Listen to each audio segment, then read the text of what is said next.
Today we're going to talk about translating between quadratic forms.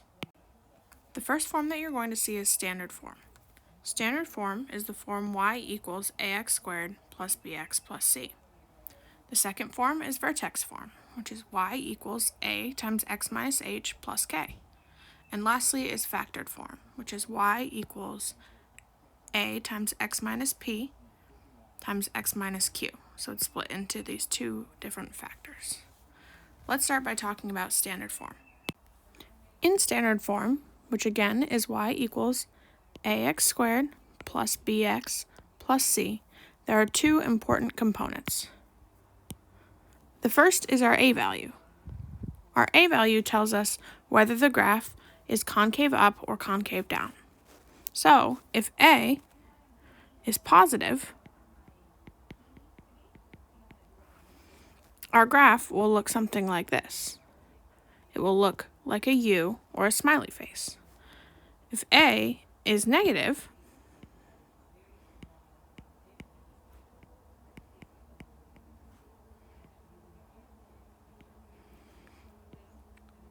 it will look like a frowny face or concave down. The second important part about standard form is the c value. The c value gives us our y-intercept. So it will tell us where the graph crosses the y-axis. In this case, it's right here. Next is vertex form. Vertex form is y equals a times x minus h plus k. Vertex form allows us to see the vertex easily from the formula. So, we know that the vertex is always at h, k. Now notice there's a negative sign here, so it will always be the opposite of this. For example, if we have y equals 4 times x plus 3 plus 2, our vertex will be at negative 3, because it's the opposite of the number inside, 2. Notice how this graph also has an a value. So from this equation alone, we can tell that the vertex of the formula, or of the equation, will be at negative 3, 2, so somewhere around here. And this will be concave up. So this graph will look something like this. Lastly is factored form. Factored form tells us where the graph crosses the x-axis at the points P and Q. So if we were given some formula, such as y equals negative 3, x plus 2, x minus 5, again, notice that there are negative signs in front of P and Q, so there will be intercepts at x equals negative 2 and x equals positive 5. So that would be here, and we'll say here for 5, negative 2. And then again, it has that same a value, and we know that it is negative. Now we don't know where the vertex is, but we know that it's going to look something like this because it is concave down. Each form tells us something different about the graph. Now, depending on what we're looking for, we may want to transform from one form to another in order to find something easily within the graph without having to graph it.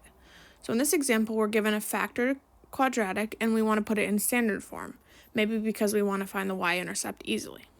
To do this, I want to remind you of just the distributive property. That's all that we're doing. So I'm going to start by distributing or foiling the inside. So we have y equals, I'm going to leave this negative 9 alone, and then x times x is x squared. X times 7 is plus 7x. Negative 1 times x is minus x. And negative 1 times 7 is negative 7. Bringing this negative 9 down again, we're going to simplify the inside. So we have x squared. We can combine 7x minus x to give us plus 6x minus 7. And then lastly, distributing this negative 9 out, we get y equals negative 9x squared. Negative 9 times 6 is 54, so plus 54x. And negative 9 times negative 7 is positive 63. So, transforming from factored to standard form, our final equation is y equals negative 9x squared plus 54x plus 63.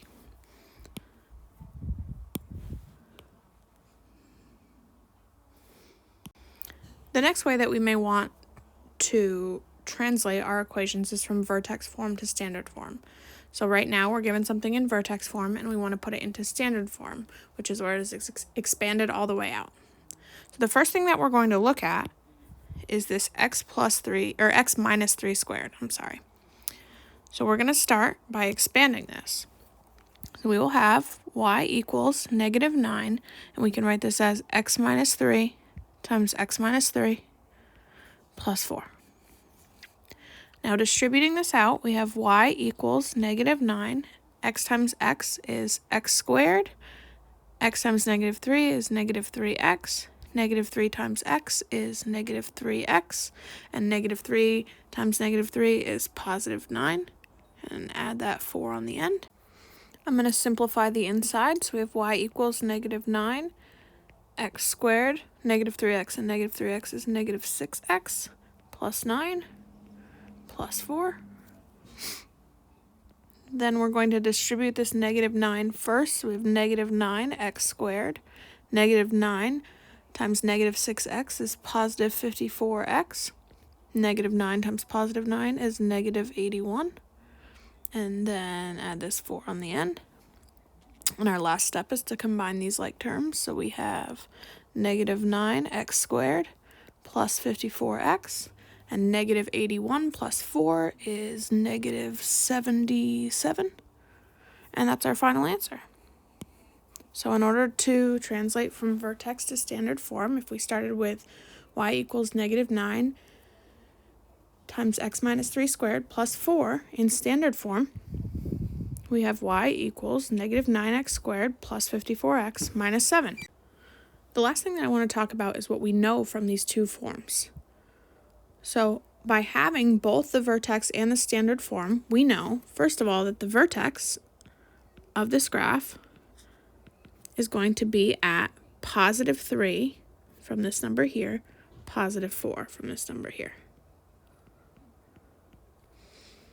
Secondly, from the a value, which we can see in both the vertex and the standard form, we know that this graph will be, so from the a value, because it is negative, we know that this graph is going to be concave down, or it's going to look something like this. And lastly, from standard form, we also know the y-intercept is at negative 77. In this problem, we want to move from standard to factored form. So we're first going to start by listing our a values, our b value, and our c value. We know a is 2, b is 5, and c is 3. Now a times c is equal to 2 times 3, which is 6, and b equals 5. So we're looking for two numbers that multiply to 6 and add to 5. Listing our factors of 6, the first are 1 and 6. Now 6 plus negative 1 does equal 5, however 6 times negative 1 equals negative 6, which is not what we're looking for. So we move on to 2 and 3. 2 times 3 equals 6, and 2 plus 3 does equal 5, so our numbers are 2 and 3. Then we have x plus blank over blank, and x plus blank over blank. We're going to fill in our numbers on the top, so we have 2 and 3, and our a values on the bottom, so 2 and 2. From here, we're going to simplify our fractions, so we have 2 over 2 is just 1, x plus 1, and 3 over 2 does not simplify, so we'll leave it as x plus 3 over 2. And then we're moving any remaining denominators to the front. So we have x plus 1 and 2x plus 3. And that is the factored form of 2x squared plus 5x plus 3. Now, we're able to use factored form to be able to find the intercepts of our equation. So in this case, it's already in factored form, but we want to find out where does it cross the x-axis.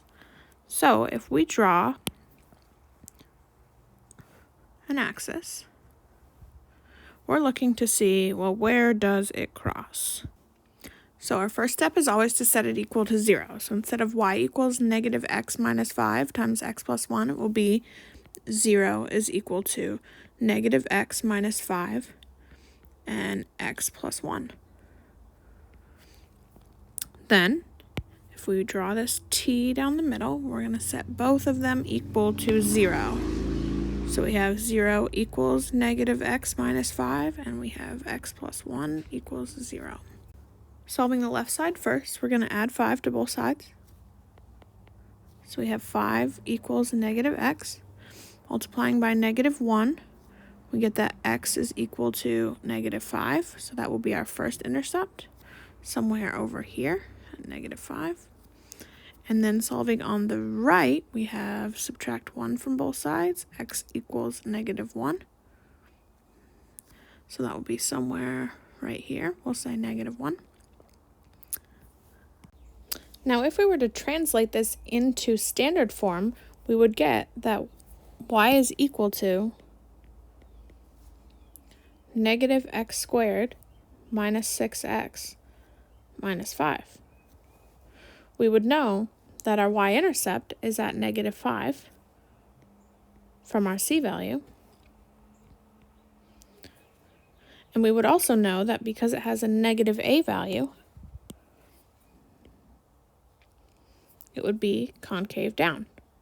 So we could sketch our graph, again, to look something like this. Each of the different forms gives us a bit of information that helps us to be able to graph these quadratics.